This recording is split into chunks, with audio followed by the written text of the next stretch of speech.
할렐루야. 오늘 설교 제목이 절망이 필요한 이유. 다 같이 해볼까요? 절망이 필요한 이유. 제목이 마음에 안 들죠? 솔직히 말씀해보세요. 난 절망 안 필요해. 물러가라, 절망 물러가라, 그럴 수 있잖아요. 이 절망이라는 그 뜻을 찾아보니까 일반 서술적으로는 이런 표현이더라고요. 더 이상 바라볼 곳이 없어. 더 이상 기대할 곳이 없어.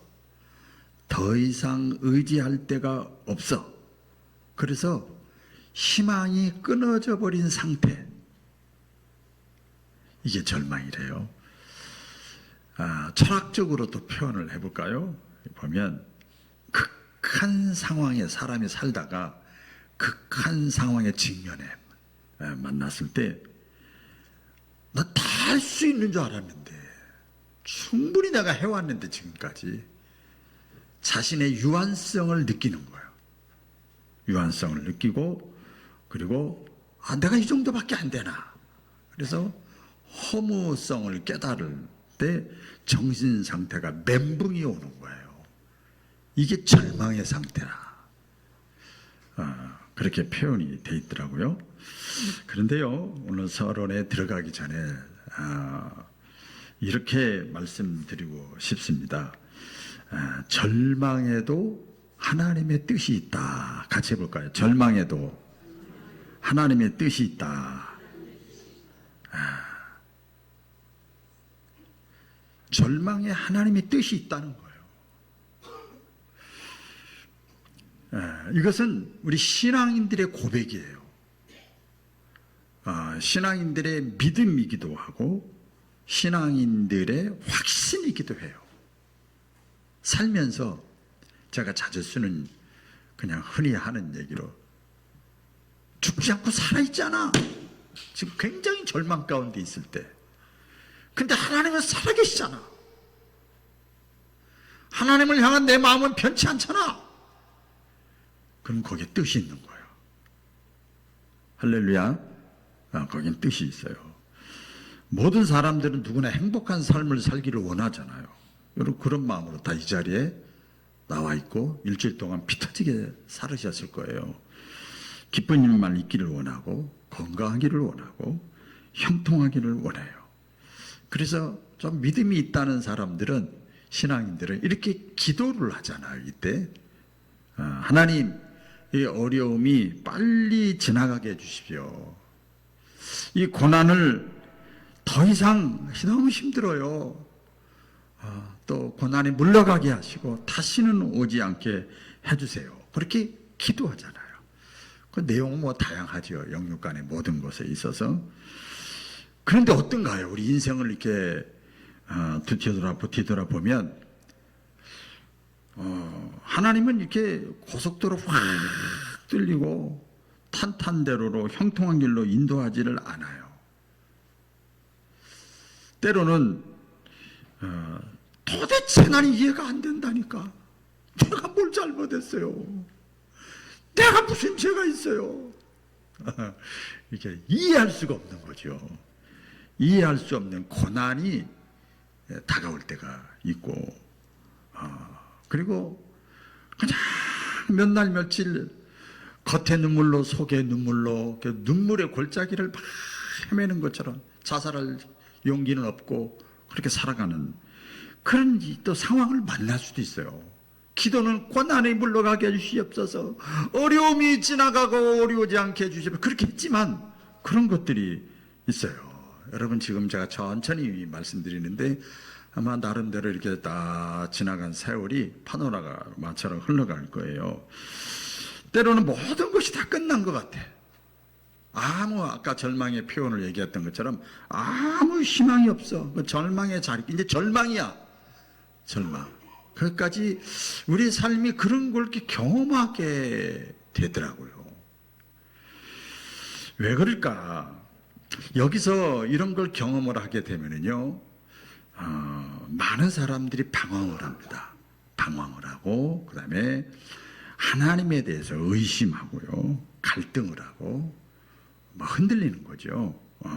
그리고 교회를 떠나는 거, 그 다음에 신앙을 저버린 때가 있습니다. 그런데 미리 제가 말씀을 드릴게요. 오늘 이제 말씀의 핵심이 그건데, 하나님이 저와 여러분에게 믿음의 사람에게 주어지는 절망의 사건, 일들은요, 우리를 괴롭게 하려고 하나님이 그러시는 것이 아니라 더 큰 은혜를 주시기 위함인 것을 믿으시기를 바랍니다. 따라해보겠습니다. 더 큰 은혜. 더 큰 은혜를 주시기 위해서 그래요. 사도 바울 얘기가 오늘 말씀에 나오는데, 사도 바울도 그런 경험을 했어요. 주의 일 하다가, 복음을 전하다가 죽음의 위기를 여러 번 경험을 했어요. 그래서 오늘 8절에 그렇게 사도 바울이 얘기를 하잖아요. 여러분, 사도 바울 하면 믿음이 좋은 사람 아니에요, 우리가 말하는 대로. 근데 사도 바울이 뭐라고 그래요? 내가 살 소망까지 끊어졌습니다.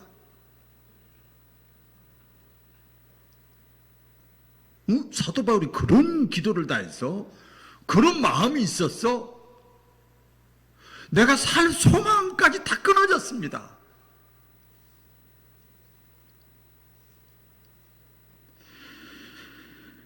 이 단순히 힘들다는 말이 아니잖아요.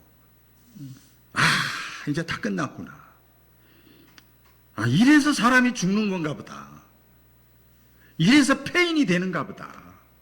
이래서 자살하는가 보다. 더 이상 살기 싫고 아무 희망이 없다. 이런 극한 상황에 오늘 겪으신 분들 계시죠? 전 지금도 신문 스크랩 해놓은 게 있거든요. 2번 자살하려고 그러다가 이렇게 살아가지고 이렇게 아무런 희망이 없고 그럴 때가 있어요. 근데 사도 바울이 살 소망까지 끊어졌다고 그렇게 막 그 절기를 했는데, 결과적으로 우리 잘 아는 대로 알잖아요. 바울이 망했어요? 끝났어요? 예. 바울이 죽었어요? 아니에요. 그 절망이 이 사도 바울을 무너뜨린 것이 아니라, 끝낸 것이 아니라, 비참하게 만든 것이 아니라 더 큰 위대한 믿음의 사람으로 하나님이 세워가셨어. 할렐루야. 이 내용을 이제 우리가 압니다. 그래서 절망 속에 담긴 하나님의 은혜를 몇 가지 오늘 말씀을 깊게 좀 들어가면서 은혜를 나누겠습니다. 절망은요, 저와 여러분의 한계를 깨닫게 해요. 따라해보겠습니다. 한계를 깨닫는다. 더 이상 내가 할 수 있는 것이 아무것도 할 게 없어. 다 해봤어. 근데 방법이 없어. 희망이 안 보여. 사도 바울은 여러분 어떤 사람이죠? 우리 잠깐 말씀드리면 다 아시지만, 자타가 인정하는 똑똑하고 위대하고 대단한 사람이에요. 잘 나가는 사람이에요. 소개를 하면 지식적으로 뛰어난 학자입니다. 그리고 사회적으로도 리더십이 있는 사람이에요. 지도자예요. 그리고 또 가문이 굉장히 좋아요. 그리고 출신도 로마 시민권을 가지고 있는 사람이에요. 미국 시민권만 있어도 어깨 막 힘들어가는 사람이 있더만요. 또 신앙적으로도 우리가 잘 아는 대로 사도 바울은요, 개척자죠, 선교사죠, 목회자죠. 모자람이 없는 사람이에요. 대단한 사람. 누가 봐도 사도 바울은 대단한 사람이에요. 근데 그런 사도 바울에게 하나님이 한 가지를 가르쳐 줍니다. 바울아, 은함아, 내 힘으로 안 된다. 여러분 이름 대시면 돼요. 사람들은요, 자기가 잘 나갈 때, 그런 대로 강하다고 느낄 때는요, 어떤 줄 아세요? 형통하다고 느낄 때 하나님을 안 찾아요. 참 신기하죠. 여러분 신기하잖아요. 우리가 어렵고 힘들 때 하나님 찾는데, 잘 나갈 때는 하나님을 안 찾아요. 건강할 때는 기도하지 않고요. 돈 있을 때 하나님보다 돈을 의지하고요. 젊었을 때는 하나님을 잃어버립니다. 내가잖아요. 다. 내 계획대로 맞게 하잖아요. 자기 능력을 믿는 거지요. 또 나이가 들면은요. 참 신기해. 이게 진리거든요. 성경 말씀이. 내 경험이 진리야. 꿈쩍도 안 해. 끔찍도 안 해. 그걸 우리가 그냥 똥꼬집이라고 얘기를 하는데, 문제가 없을 때는 자기 자신을 믿어요. 그러다가 절망감이 찾아오면요, 사람이 그때부터 달라지기 시작하는 거예요. 그때 비로소 자신의 한계를 이제 발견을 합니다. 성경이 그런 사건 내용들이 많아요. 개인적으로, 공동체적으로 많이 있는데, 보면 이스라엘 백성들의 출애굽에 서 10가지 재앙을 통해서 이제 가나안 땅으로 가기 위해서 가는데, 잘 알잖아요. 제일 먼저 큰 홍해 바다가 딱 있어요. 이거 어떻게 할 수가 없잖아요. 아무것도 할 수가 없잖아요.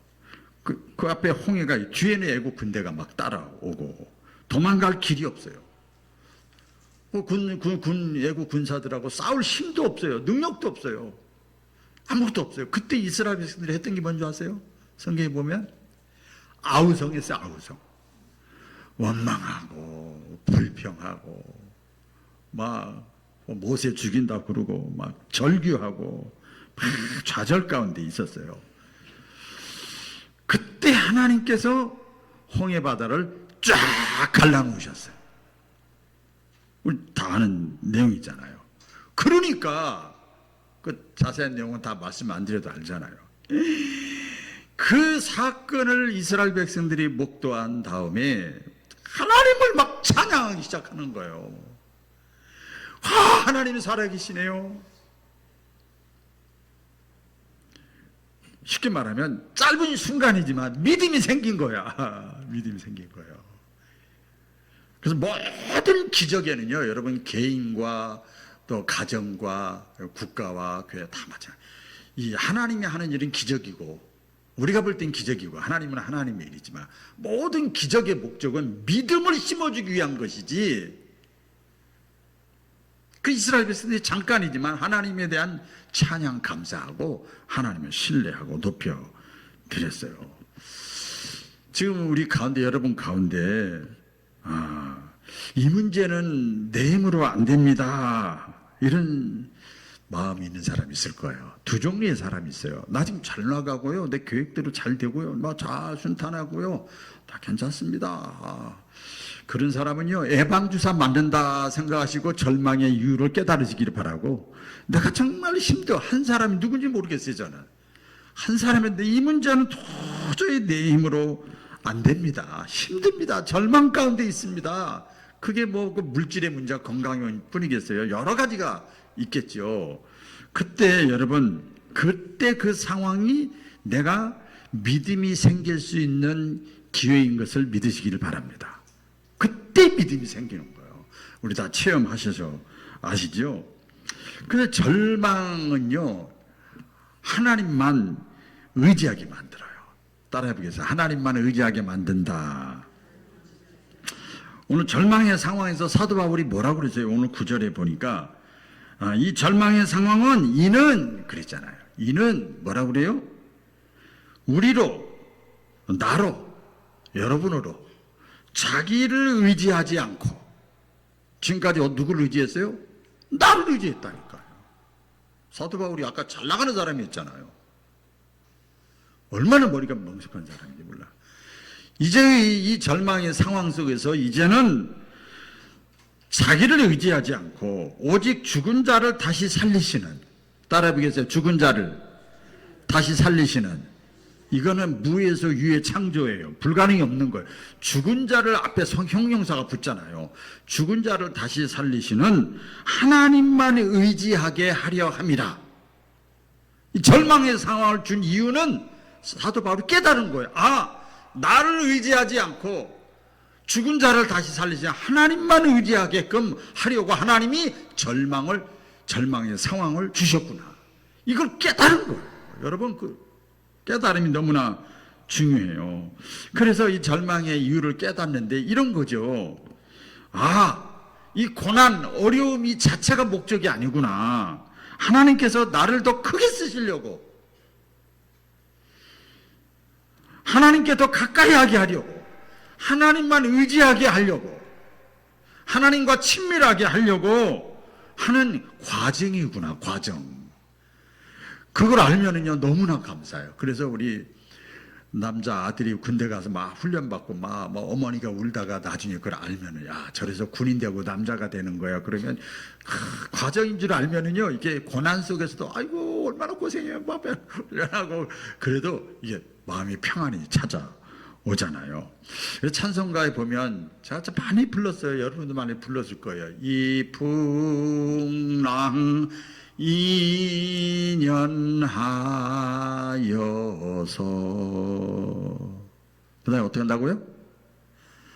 더 빨리 갑니다. 누구한테 간다는 거야? 더 빨리 하나님께 간다. 뭐 때문에? 이 풍랑 때문에, 이 고난 때문에, 이 절망의 상황 때문에 하나님께 더 가까이 나아가는 거예요. 그래서요, 이 절망은 우리를 무릎 꿇지 않던 사람이 무릎 꿇게 만들고, 높은 사람이 낮아지게 만들고, 겸손하게 만들고, 하나님만 바라보게 만들고, 기도하게 만들고, 이 절망하는 상황 속에서 이 성경에 많은 사람들이 질문하고, 시편에 다윗이 많이 질문하고, 저도 많이 질문했어요. 신앙의 근본 질문을 하게 돼요. 절망 상황 속에서. 이런 거지요. 제가 했던 거예요. 내가 누구지? 하나님은 누구야? 성경은 뭐야? 성령님이 어떤 분이야? 내가 왜 살아야 되지? 기도가 도대체 뭐야? 목사님, 저도 그 생각을 해요. 다시 한번 근본 질문으로 깊게 질문해 나아갑니다. 더 나아가서 하나님은 때로요, 이 절망의 상황 속에서 저와 여러분들이 이렇게 움켜쥐고 있는 거, 대단하다고 생각한 거 있잖아요. 아니, 제 나름대로는 요거 놓치면 안 돼. 그게 자식이 될 수 있고, 내 경험이 될 수 있고, 물질이 될 수 있고, 젊음이 될 수 있고 있어요. 그것을 절망의 상황을 이렇게 만들어 놓으셔서 하나님이 그걸 내려놓게 만들더라고요. 할렐루야.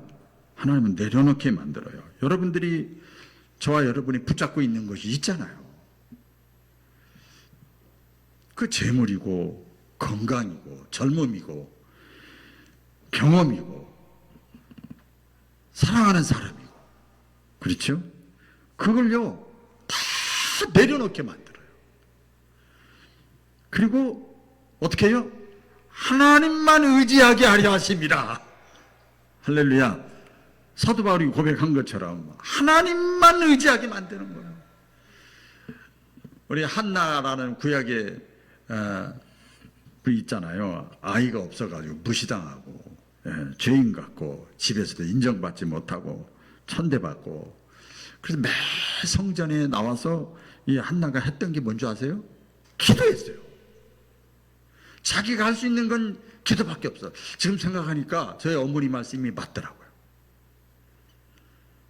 왜 교회 가? 기도한다고 돼? 왜 가? 내가 할 수 있는 건 기도밖에 없다. 기도밖에 할 게 없어서 그래. 한나가 기도밖에 할 게 없었어요.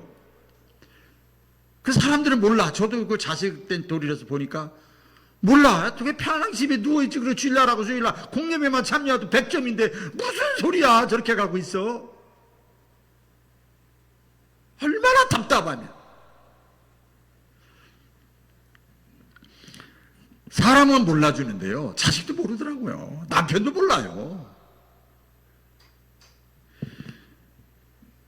사람은 모르는데 하나님은 그 한나의 괴로움과 눈물과 아픔을 다 보고 계셨어요. 그리고 거기서 하나님을 깊이 만나는 체험을 합니다. 그리고 어떻게 돼요? 아기를 갖게 만들잖아요. 사무엘이라고는 위대한 하나님의 사람을 얻게 만들잖아요. 그 한나의 이 절망은요, 끝이 아니라 새로운 축복의 시작이에요. 할렐루야. 우리가 발견할 수 있잖아요. 그런 면에서 신앙은 역설적이다. 따라해 볼까요? 신앙은 항상 역설적이다. 역설적이에요. 하나님은 종종 저와 여러분들을 역설적으로 인도하세요. 대표 찬송가가 487장입니다. 제가 이 내용을 그렇게 찬양 안 부르고 보면, 하나님은 비우신 다음에 채우시고, 낮아지게 하신 다음에 높이시고, 약해지게 한 다음에 강하게 하시고, 찬양 가사처럼 눈물 난 후에 웃음 주시고, 소나기 후에 햇빛 나게 하시고, 어두움 후에 빛나게 하시고, 바람 분 후에 잔잔하게 하시고, 애통한 후에 위로받게 하시고, 괴로움 다음에 평안을 주시고, 고생한 다음에 기쁨을 주시고, 멀어지게 한 다음에 가깝게 하시고, 십자가 후에 부활을 주신다. 할렐루야. 이러한 도가 진리로다. 하나님이 저와 여러분들을 이끌어 나가시는, 인도하시는 방법인 것을 믿으시기를 바랍니다. 그래서 절망은 믿음의 실패가 아니라 하나님께 더 가까이 나가게 하는 통로, 하나님을 더 경험하게, 옛날에 경험했던 거 다시 리바이벌해서 다시 경험하게 만들고, 다시 만나게 하는, 다시 믿음이 생기게 하는, 믿음이 열받는데, 가벼웠는데, 얕았는데 깊어지게 만드는 과정이 절망이라는 거예요.